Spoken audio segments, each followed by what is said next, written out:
Good morning, good afternoon, good evening, and welcome to GBTA's Mid-Year Summit and Annual Business Meeting, the Business Travel Management 2022 and Beyond session. Just a few housekeeping items before we get started. As attendees, your microphones and videos are not enabled during this session. You can, however, utilize the chat feature and place any questions that you may have for the panel in the Q&A box. If there's time allowed in the session, those questions will be addressed by your panel of experts. Otherwise, we'll share them with the speakers after the session to share with you answers and follow-up. Remember to keep your event hub handy. This is your gateway to the different sessions today and where you'll visit at the end of this session. And now I'd like to introduce Rob Brown with Southwest as today's session sponsor. Thank you, Jill, and good afternoon, everyone. As Jill mentioned, my name is Rob Brown. I am the Senior Director of B2B Strategy and Services for Southwest Airlines. And as a longstanding and proud partner with GBTA, Southwest Airlines is thrilled to sponsor this year's Mid-Year Summit and Annual Business Meeting. Just like GBTA and all of your respective organizations, Southwest Airlines is focused on the future of business travel. And that's why we're excited to sponsor and introduce to you today this session this afternoon, Business Travel Management 2022 and Beyond. The panelists that you'll be hearing from today will provide you with key takeaways on value, partnerships, and the future of business travel management. So we invite you to sit back, relax, enjoy today's session. And at this time, I will turn it back over to Jill. Thank you, Rob. I'd like to introduce you to our panel today. Moderating is Nicholas Nelson, Travel, Meetings, and Events Leader for EY. Scott Gillespie, Industry Advisor with T. Clara. Paul Tilstone, Managing Partner at Festive Road.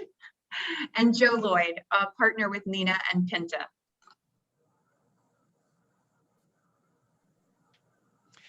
Thanks very much, Jill, and good afternoon, everybody. Delighted to have you all with us. As you can tell, I'm not Karen Hutchings. Karen sends her apologies. She couldn't be with us this afternoon, but I'm one of Karen's leaders working in the EY Travel Meetings and Events team, and delighted to be here in place of Karen. When we think about this particular topic, just before we turn to our members of the panel this afternoon, what I wanted to say up front is definitely this session is no crystal ball gazing session. We're here to try to tease out some concrete, meaningful change that you can implement in your program when you go back to the office tomorrow morning. It's in fact some areas of change that we already see washing across the EY program. We've already been talking to our stakeholders internally about a program with purpose.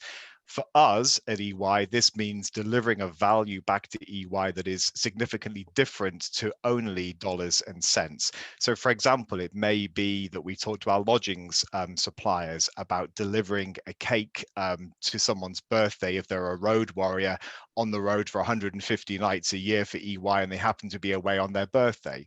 Or it might be about registering our suppliers, our diverse and inclusive suppliers, and encouraging more use of those people. At the moment, with no volume, actually, what we've done is hold top traveler sessions to drive value to our top travelers by connecting them to the brands that they love when they are normally on the road and allowing them to ask their burning questions to their brands and vice versa as well, for the brands to hear directly from the travelers. So delivering value back to our organization as we come out of the pandemic and finding a different way of doing that is sort of core to EY.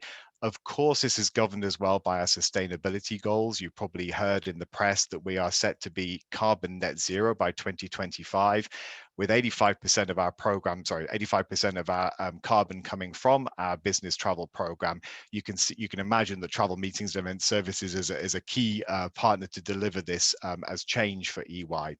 In fact, all of leadership within EY has sort of pushed the reset button during the past 18 months. we're very keen to not return to 2019. I often hear my suppliers saying to me, Nicholas, when will we get back to the volumes of 2019? That is not a goal for us. In fact, what we're trying to do within EY is change the way in which our people work. And I think we're going to touch on that a little bit today as well, but also sort of reset the way in which people travel. And I think as we go forward with that, key for us, and I'm interested to hear the panelists' view on this as well, is how we continue to build simplification into managing our new travel and events program. We want to understand it and manage it differently, but we don't want that new way of working to be too onerous or heavy-handed for our travelers. We need new information, but we need it to be simple and we need it to be light touch.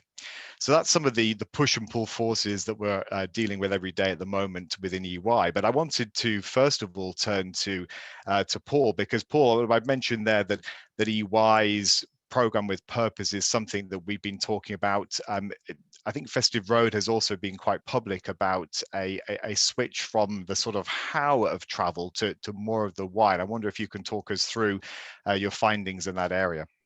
Sure. Thank you, Nicholas. Thank you to EY for a moderator upgrade as well. Much appreciated. So thanks for inviting me to talk briefly about what we refer to as purposeful travel. I guess let me start by recounting when I remember very distinctly an industry executive said to me, well, we aren't curing cancer, are we? That was their way of saying that all of our industry woes just aren't that important in the grand scheme of things. And I totally get that. But I've kind of always had an issue with that statement. In fact, it was over 15 years ago and it sat with me because it fundamentally frames the value of our sector, and it's created a focus on the how of travel, the operational aspects for so long in our sector, whilst the why of travel, I think, has largely been ignored. Now, don't get me wrong, we're obviously not the cancer researchers or the lab technicians who toil away to find that cure. We really aren't curing cancer, they were absolutely right. But delivered with greater purpose at its heart, the travel sector should be more critical to organisations, whether it be the development of cancer cures, the delivery of renewable energy, or even the effective fulfilment of governance. When we are aligned with organisational purpose, as a sector, we become more integral to the success of those that we serve. Now, we've played with the concept of demonstrating return on investment of travel to business for some time, but I'd argue as an industry, we've never really quite got very far down the line. It sat in the too complicated bucket when I think about your comment about simplicity there.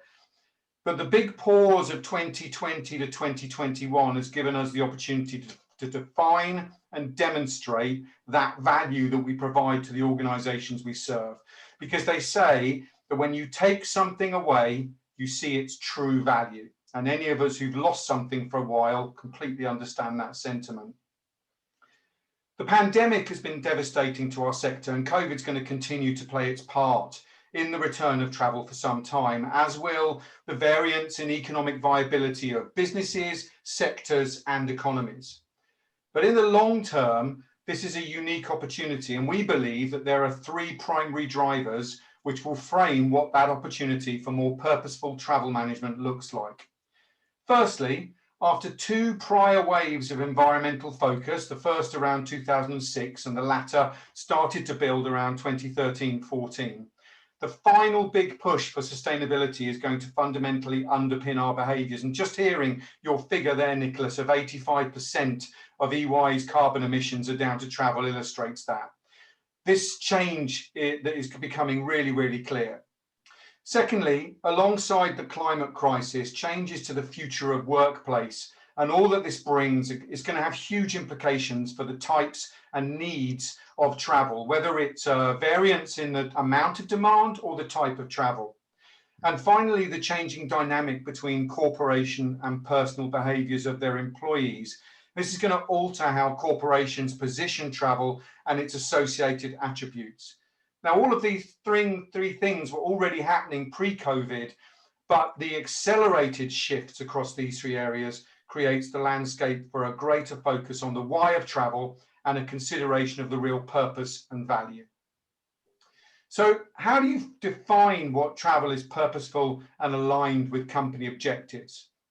Well, With the initial input of 11 global travel managers back in November 2020, when we were actually first allowed to meet, and then the input and subsequent insights of many more travel managers since then, we've devised a model we've gifted to the sector called the Purposeful Travel Model, which guides you on finding the true purpose of travel within your businesses. We established 3 big categories with the guidance of these travel managers, and we believe that these 3 travel categories will serve decision-making better than this traditional internal versus external definition of travel, which we've all pinned our kind of reactions to. And under these 3 categories are 22 subcategories. The big categories are people-related travel, such as travel for recruitment, training, or development; organizational, such as C-suite planning, mergers and acquisition activity, or auditing; and customer. This is travel related to customer acquisition, management, and retention through the whole cycle. And what we've learned from travel managers that have gone through a purposeful travel process is that they may use different terminologies like justifiable travel or intentional travel, but it's the same purposeful principle. And regardless of the terminologies, the process is really simple. Start by working with your business stakeholders to define the purposes of travel for your business, the real purposes. Get really deep down, just list them all out till you've exhausted all the reasons why you travel as a business. And then once you've defined all the purposes of travel, you default everything, and I mean everything, to virtual. And then debate and decide with your senior team how important traveling for that particular purpose is to undertake the objectives of your business, and therefore what the purpose of travel is. And we call this a Zoom to in-room exercise, and its simplicity is incredibly powerful. The companies have done this, have reported to us, it's reset their future travel program shape and size. They tell us that the pandemic has provided a shining light to present how strategic a purposeful travel program is and what the travel manager's role is to bring value to the business. Taking a purposeful approach ensures that we talk the language of why we travel, the return on investment, and the value we bring as we go. And as one travel buyer who went through this recently said to me, talking this language to the senior stakeholders in our business, the ones who ultimately determine how much we're going to spend and where, ensures we re-emerge with travel management as a more vital function into the next decade ahead. And I couldn't have put that better myself. Thank you, Nicholas. That's great. Thank you very much, Paul. And apologies, I think I lost the connection for a few seconds, but that's very insightful about the focus on the internal aspects of our role. We call them internal clients, actually, our stakeholders. We renamed them recently internal clients. And I think, Scott, just in the interest of time, you're going to pick up a little bit more for us about that relationship building and purpose, the internal purpose of the travel manager's role. Over to yourself. Yeah, thank you. Thanks, Nicholas. Yeah, there's a lot to be said for the purposeful travel model, that framework. What I like about it most is the attention it puts on the why, right? And when you talk about why we're doing something, why we're deciding to do something, you have to talk about the goals. So that's where I start in terms of framing the need for a new paradigm of why we're managing travel. And if you think about the major corporate objectives that you may have at your company, you'd probably come up with a list that looks like the one on the left here. Yours would be different, but you get the point that there are probably maybe a dozen really key strategic goals. And that's what has to shape the future of travel management. We've got to do a better job of linking our value propositions to each of these goals. The problem is that traditionally, we focused on these 2 goals, maybe some operational excellence, but the point is we're not tackling all of these goals. That's what we really need to do. The key is to show a very clear link between travel management and the success at which the company is achieving on each of these goals. And just as importantly, you want to get credit for that, right? And here's how I think we can do this. It's a new paradigm. It's very specifically built on attaching the intention of travel to the achievement of corporate goals. So what we first have to start with is a really clear recognition that virtual meetings have significant risks. This list is well researched, it's documented. These are the risks, the negative outcomes that are much more likely to happen in virtual meetings than if you have the same meeting in person. So what that means for management in terms of how they spend their travel dollars, they're going to have to be a lot more thoughtful about when to authorize a trip. They're going to have to weigh the pros and cons a lot more carefully. all we want to do in this first principle is get companies to link justifiable trips to a specific business goal. Simple as that. Anyone could do that today. You could just make your pre-trip approval tool, just add one more question. You could do this immediately. What that will get you is a much clearer picture over time of how your organization is aligning its resources. And when we talk about travel resources, we need to think about traveler time, much less traveler costs. It's the traveler time that we really want to focus. So painting this picture would be really helpful. Simple enough to do. The second principle, though, is I think a little bit more of a greenfield opportunity for a lot of what travel managers have been doing. You've clearly been paying attention to duty of care and traveler well-being. I think you now have an opportunity to really understand what the links are between the way we travel and the outcomes of those meetings for which we're traveling. Much bigger opportunity here. There's no question, as Paul has stressed, the sustainability wave is crescending.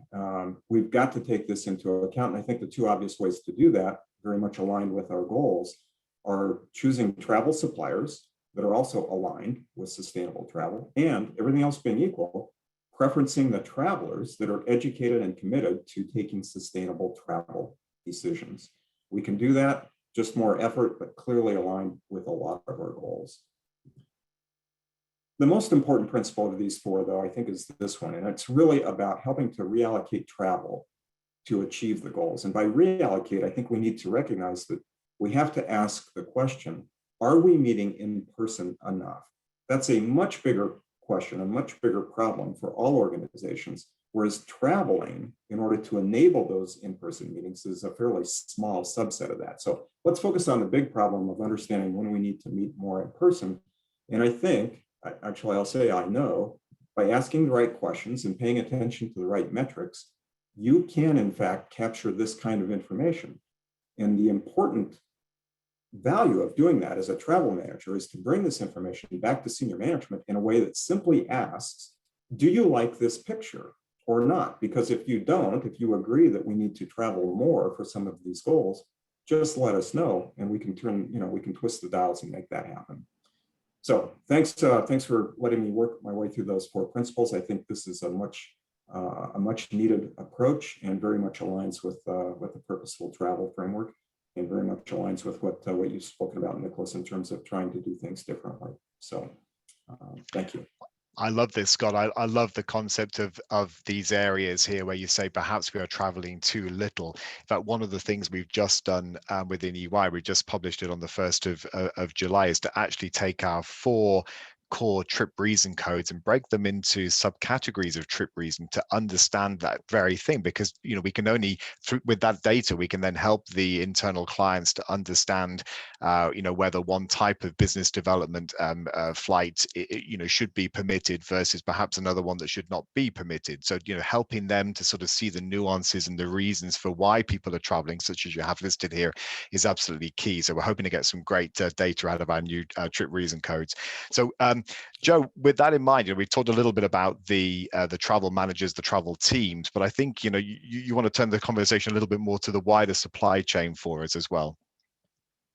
Yes, I think that's right. And hi, everyone. It's lovely to be here. So you're absolutely right. I think we've heard a lot from Paul and from Scott about what businesses and the travel managers need to do within their program. It's without question that the role of the travel manager is becoming much more complex, in that they're being asked to provide guidance and advice on factors that impact travel that just simply didn't 2 years ago.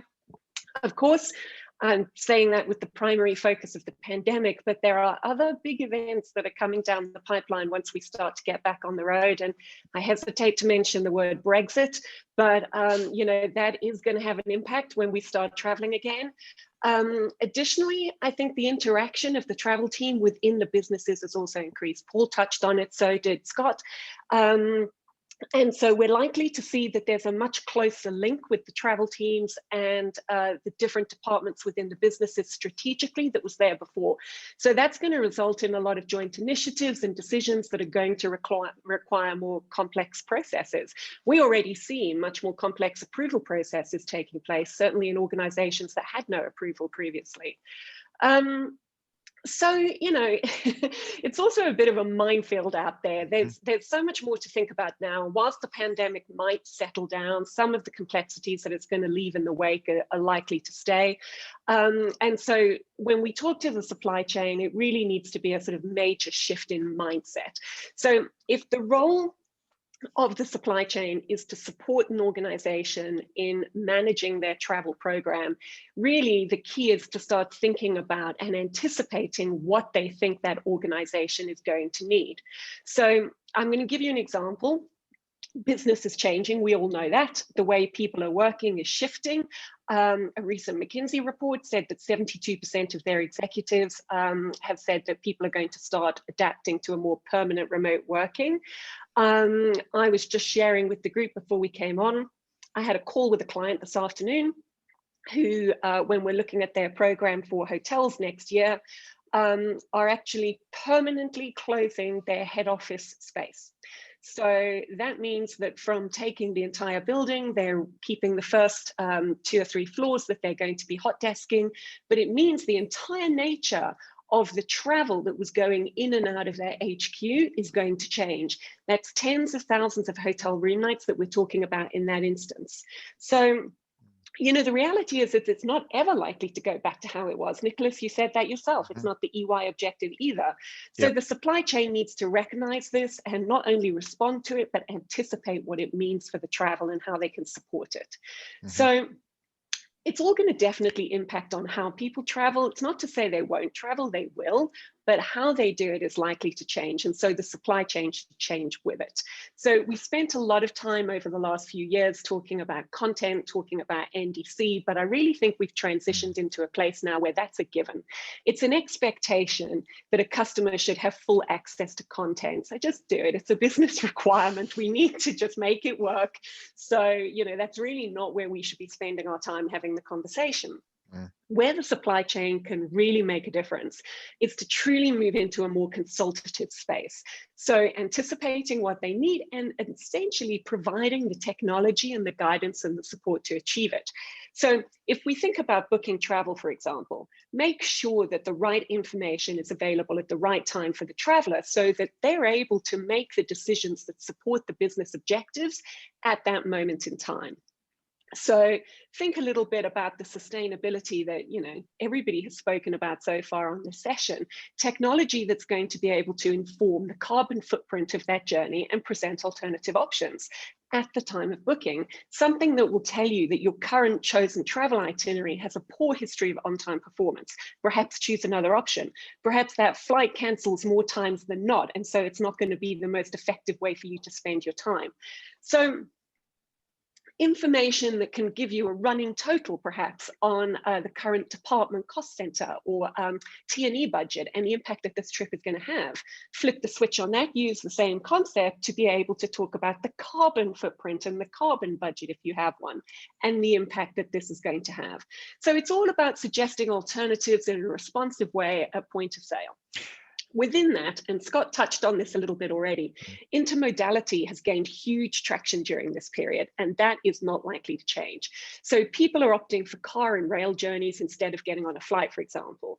A BCD study last year suggested that travelers were now willing to drive up to 4 or 5 hours as an alternative to getting on a flight.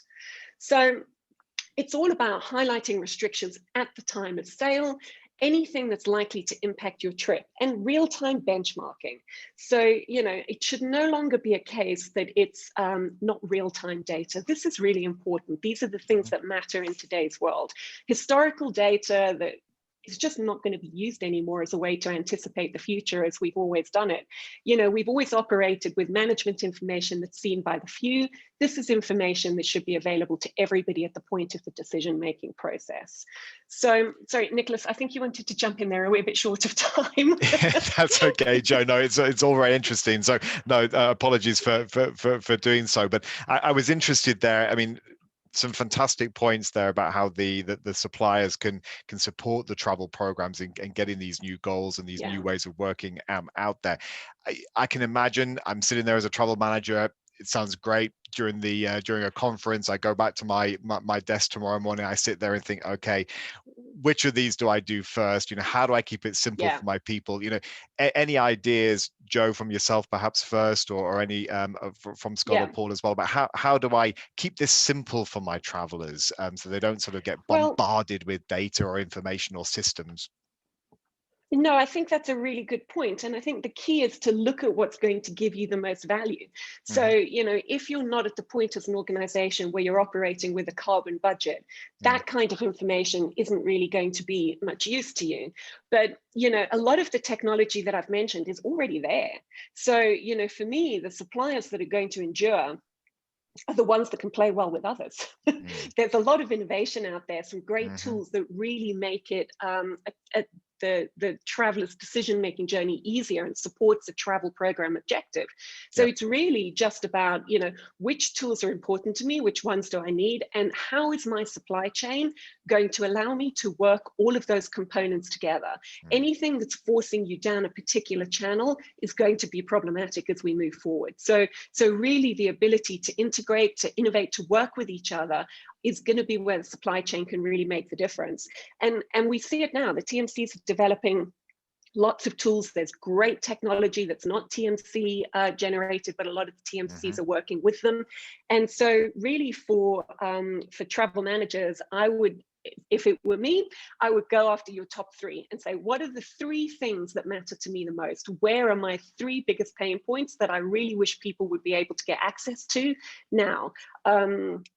I'll give you another example. I was looking at something on some of the COVID planning sites over the weekend, looking at a particular example to Switzerland. I looked at 4 different sites and 4 of them gave 4 different pieces of advice about whether quarantine was or wasn't required. So anything that makes life simple can only be a good thing, but it also needs to be accurate and it needs to be trusted. You have to be able to act on that information and trust it. For me, Nicholas, I think the real issue is how do you justify a trip? On what basis will people be deciding this trip is approved or that one is not? I think companies have to pay a lot more attention to that right now. I was going to ask you about that, that sense of return on investment. You talked on justified travel. How does a travel team start to have that conversation internally with the wider organization, the CFOs or whoever it happens to be? I'd take the strong position that it doesn't matter to the travel team. It's not their responsibility to calculate ROI. First, ROI on a trip, it can't be calculated in the first place, so don't even try. But I think what travel managers should do is help frame the ways that companies can think more carefully about whether or not their travel is aligned with their goals, much to Paul's purposeful travel framework, much to the goal-based management framework that I've outlined today. To me, that's really the key, is to promote that kind of thinking and enable those decisions to be made. Good. Thank you. Just a reminder, I know I can see some questions coming in, probably more than we've got time for, so we will take these away and address them from across the panel. So don't worry if we've not got to those. Paul, I know we've only got a couple of minutes left, but I wanted to think a little bit more about virtual. We've touched a little bit about different ways of working in different working locations. What should we be thinking about as travel managers to keep our programs ready for that switch, such as the example that Joe gave earlier of the hotel programs, large cut in room numbers because of the fact that the offices are going to be shut in her particular client? Oh, Paul, I think you're on mute. Yeah. I wanted to get one of those in at least. When we give guidance to corporate buyers on strategy and sourcing, we use culture, capability, and commercials as lenses to help them through that process. And I think you can apply the same process to this. So culturally, think about that future of work piece and sustainability and how that's going to affect your overall business culture. For example, when you're looking at your chosen provider, is it fulfillment of what's needed, or do you want a partner to challenge you, define and measure the value? So get that cultural fit with whoever you're looking for. Then think about your new capability. So are you, for example, I've heard Michael Lyons from HSBC talking about incorporating their own HQ inventory in the booking tool, for example? Will the agency be required to offer alternative meeting formats? So what new capabilities are you looking for? And that culture and that capabilities piece is going to then affect the commercials of your relationship with your supply chain. And obviously with the developments in API technology, we're entering into a new era where you can start to consider whether your traditional existing supply chain is going to be what's going to help you to deliver in the new need, or whether you might be able to kind of plug and play different components. And that's obviously a much bigger topic, but they're the guidance we give. I think there's a great amount of content here. We could probably speak for another 50 minutes, but unfortunately, I know the clock is ticking. And we do have a quick poll for people. So if we can just throw the poll up. How intriguing were the ideas discussed in this session? Please choose one of those 4 categories. I noted yesterday in a BTN survey, 32% of travel managers were saying that they were viewed more strategically and having more opportunity within their organizations. Hopefully we've given some ideas for the 68% who don't see that yet. So please vote away. That's not a lot of votes, is it? not that I can see. I don't know what you can see, but I can't see anything. No, exactly. No, it doesn't seem to be functioning. No, oh, there we go. Oh, here we go. There we go. Perfect. Success. Excellent. 61% very intriguing. 33% excellent. Well, we appreciate those open comments. We'll get back to you on the questions. I think you're all heading now to a supply showcase, so enjoy the rest of your day. Thanks for spending some time with us. Thanks to my panelists for the great content, and stay safe, everybody. Thanks, Nicholas. Thank you, Nicholas. Thanks Thanks, Rob, so for much. sponsoring.